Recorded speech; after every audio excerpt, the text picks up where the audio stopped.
How do I find a good poly or kink-friendly therapist? This is Reid from readaboutsex.com. Cathy from the intimacydojo.com. And someone wrote in and said they were looking for a therapist, and they weren't sure how to find someone who was poly or kink-friendly.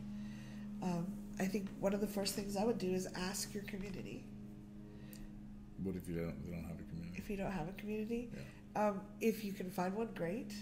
You can Google, depending on where you live, you could literally Google poly or kink-friendly therapist. But like in Dallas, I know there were a couple, but they didn't advertise for that because they would have gotten a lot of flack. So how did you find them? What people did was they joined like the poly group on Facebook, or they had an anonymous Facebook account, and they went in and joined and asked for that. Got it. Or they went to some meetups and they would ask. What would you recommend to people? No, I mean that's good. I mean you can opening up.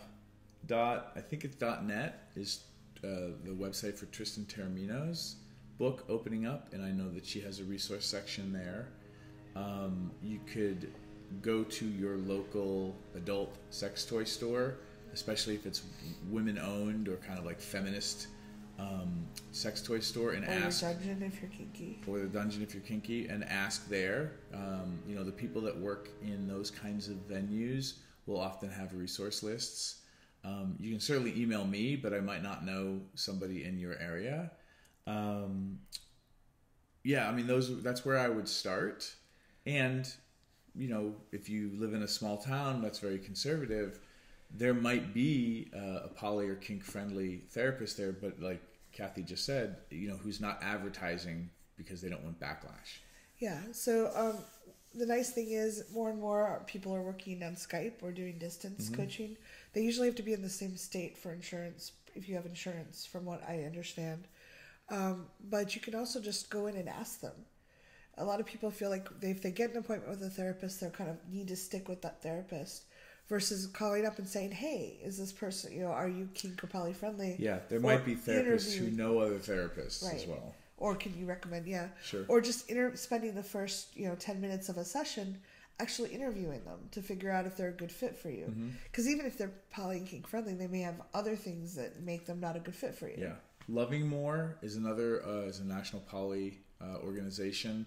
You can check their resource page as well.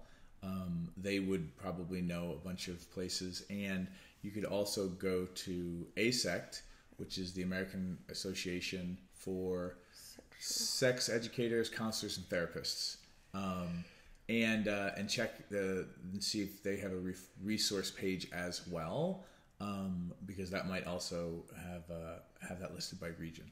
Yeah, we hope this helps. Please leave comments below any thoughts you have. Yeah, thanks. Thanks for watching.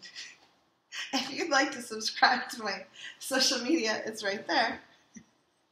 And please subscribe to this channel there. If you'd like to see more goofy Reid and Cathy, there's more videos there. See them. Why are they there?